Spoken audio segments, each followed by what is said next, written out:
Hola, ¿qué tal? Buenas noches. Estamos aquí en su podcast favorito, Criminalmente Hablando. El día de hoy estamos con Iván Rocha, Hola. Talia Campos Hola. y su servidora Fernanda Cienfuegos. Pues para quien no lo sepan, somos estudiantes de la licenciatura en Psicología en la Universidad del Valle de México. Y esto es para la clase de Criminología y Victimología impartida por la maestra Edith Berenice Ojeda Coronel. Este capítulo va dirigido exclusivamente a personas mayores de edad, ya que tocamos temas bastante sensibles. Entonces, bueno, antes de comenzar con el caso que vamos a exponer el día de hoy, quisiéramos que tengamos presentes unos conceptos que vamos a manejar en este capítulo. Entonces, bueno, vamos a comenzar por definirlos. Y bueno, desde la perspectiva de Truman Capote, victimario es aquella persona que comete un acto delictivo o violento en contra de otra persona, causándole ya sea daño físico, emocional o psicológico. Este término se utiliza para referirse al responsable de cometer un crimen o agresión en contra de alguien. El concepto de victimar es es el acto o la acción que comete el victimario para convertir a alguien en víctima. Esto es desde la perspectiva de Judith Butler.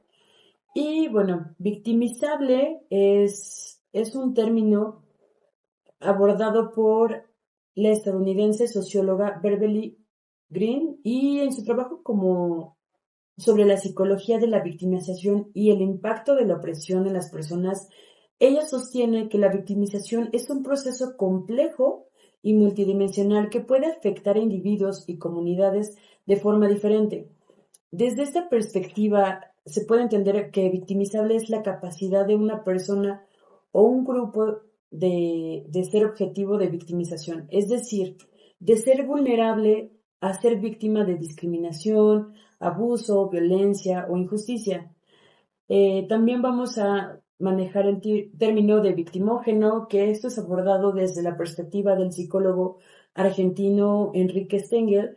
Y este concepto, él dice o él refiere a aquellos factores o situaciones, contextos que favorecen la victimización de las personas. Él plantea que existen ciertas condiciones sociales, culturales o individuales que hacen que algunas personas sean más vulnerables a ser víctimas de abuso, de violencia o de discriminación.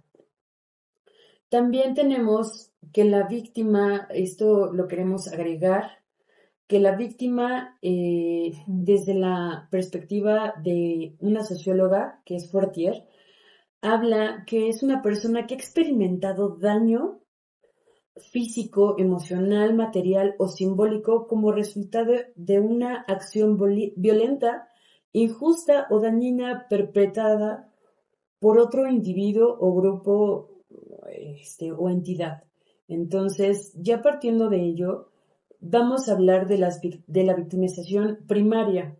Según la criminóloga Nils Christie, se refiere al impacto inicial que sufre una persona como resultado de ser víctima de un delito o de una situación de vulnerabilidad. Christie plantea que la victimización primaria se produce en el momento en que se comete el acto delictivo o la agresión generando un trauma emocional y físico en la persona afectada. La victimización secundaria, esto lo aborda el sociólogo Howard Becker, y esto se refiere al proceso continuo de revictimización y estigmatización que experimentan las personas que han sido víctimas de un delito o de una situación traumática. Becker también plantea, más allá del impacto inicial del acto delictivo, las víctimas pueden enfrentar una serie de obstáculos y desafíos adicionales que contribuyen a perpetuar su condición de victimización. También la victimización secundaria puede manifestarse de diferentes formas, como en la discriminación, la exclusión social, la revictimización por parte de instituciones o de la sociedad en general, la falta de apoyo emocional y material, así como la internalización de la estigmatización y la culpabilización por parte de la víctima misma. Y bueno, la victimización terciaria desde la perspectiva del criminólogo Robert Agnew se refiere a la difusión y ampliación de las consecuencias del delito más allá de la víctima directa y de la víctima secundaria. O sea que él plantea que la victimización terciaria involucra a personas y grupos que, aunque no hayan sido directamente afectados por el delito, se ven impactados de manera indirecta a través de la propagación de la victimización en la sociedad. Esto quiere decir que pueden ser grupos en la sociedad o hay personas que hayan visto el caso como de manera por fuera del caso. Y bueno, a continuación vamos a presentar ya el caso de Luis Alfredo Garavito, que nos va a presentar un poco de la biografía Talía. Entonces, por favor, podemos. Ok, muchas gracias, Fer. Bueno, pues yo les voy a platicar un poco de Garavito. Él nació en el 25 de enero de 1957 en Génova. Esto es en Colombia.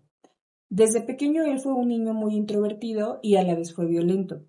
Era el mayor de 7 hermanos, fue hijo de Manuel Antonio Garavito y Rosa Elia.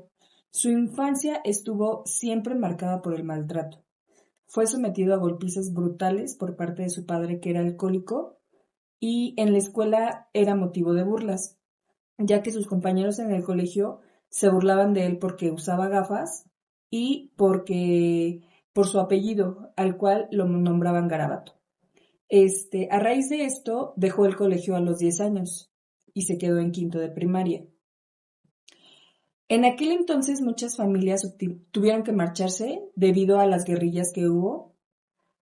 Entonces, al nuevo lugar que se mudaron, pues su padre seguía dándole fuertes golpizas, incluso lo amarraba en un árbol y lo golpeaba brutalmente, lo maltrataba bastante. En una ocasión, su padre, cuando lo bañaba, Garavito recuerda cómo le estaba acariciando sus partes.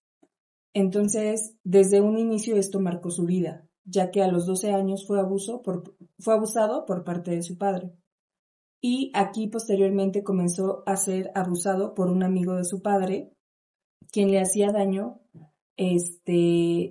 al torturarlo, quemarle sus partes íntimas y también mordérselas, lo quemaba. Bueno, entonces, posteriormente se mudaron al municipio de Trujillo, donde ocurrió la misma historia. El padre de la iglesia fue quien abusaba nuevamente de Garavito. Y bueno, a los 15 años, Garavito entró en un conflicto con su papá, ya que lo cacharon cuando él quería abusar de un chico. Entonces su papá se molesta con él porque le hace la cuestión de que por qué tuvo que acosar a un hombre y no a una mujer. Entonces ahí fue cuando se rompió el lazo con su familia. En esa edad se sentía muy confundido, ya que él intentó tener relaciones sexuales con mujeres, lo cual se dio cuenta que no era parte de su atracción. Entonces eso hizo que él entrara en una depresión y comenzó a tener una vida de violencia y alcoholismo. Decidió internarse en un psiquiátrico, incluso tuvo estabilidad emocional, él asistía a pláticas de Alcohólicos Anónimos y por las tardes estaba en pláticas en una iglesia. Sin embargo, esto no fue suficiente para él y lo que hizo fue que empezó a tener intimidad con niños, con chicos, con adolescentes, les pagaba para tener intimidad. Pero esto no era suficiente para él. Y así es como comenzó el abuso a niños, pasando de víctima a victimario. Con base a los conceptos que nos comentaste, ¿cómo crees que ha sido la parte de víctima a victimario por parte de Garavito? Entonces, como bien mencionas, él pasó de ser una víctima primaria a victimario, ya que esta víctima primaria, él sufrió por parte, como lo mencionabas, sufrió estos abusos por parte de su padre, el amigo de su padre y el sacerdote de la iglesia. Entonces, él se convierte en un victimario, ya que él ejerce estos mismos actos ya con sus víctimas, que fueron infantes, entre las edades de 8 a aproximadamente 16 años. Entonces, él asesinó y violó aproximadamente a más de 200 infantes, y esto fue en los años 1992 a 1999, que fue cuando ya lo, lo detuvieron. Entonces, el concepto de victimógeno lo vamos a englobar en la parte de las víctimas de Garavito, ya que, si podemos recordar, victimógeno se refiere a aquellas condiciones sociales, culturales, que hacen a las personas más vulnerables. Entonces, en este caso, los niños eran niños marginados, o con condiciones de pobreza. Entonces, estas son estas condiciones de ese factor del victimógeno.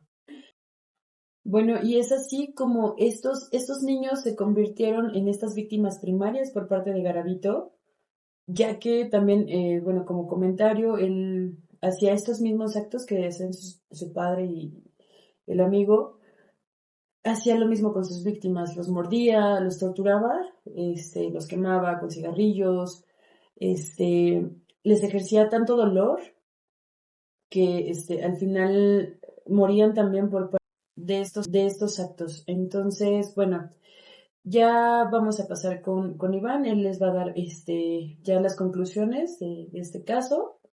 Y pues, Iván, por favor, contame. En conclusión, es fundamental conocer los términos relacionados con este caso, que nos permitirá tener una comprensión más amplia y profunda de las dinámicas de la violencia y el impacto que tiene con las personas. Entender estos conceptos nos ayudará a identificar mejor los factores que pueden llevar a una persona a ser víctima o victimario, así como poder reconocer las diferentes formas en las que se manifiesta la victimización y sus consecuencias a corto y a largo plazo. Con este conocimiento podemos mejorar la prevención, intervención y atención a las víctimas, promoviendo así una cultura de respeto y empatía y solidaridad a la sociedad. Además, nos permitirá trabajar a la creación de medidas y políticas que contribuirán a la protección de bienestar de las personas que han sido afectadas por la violencia. Muchas gracias.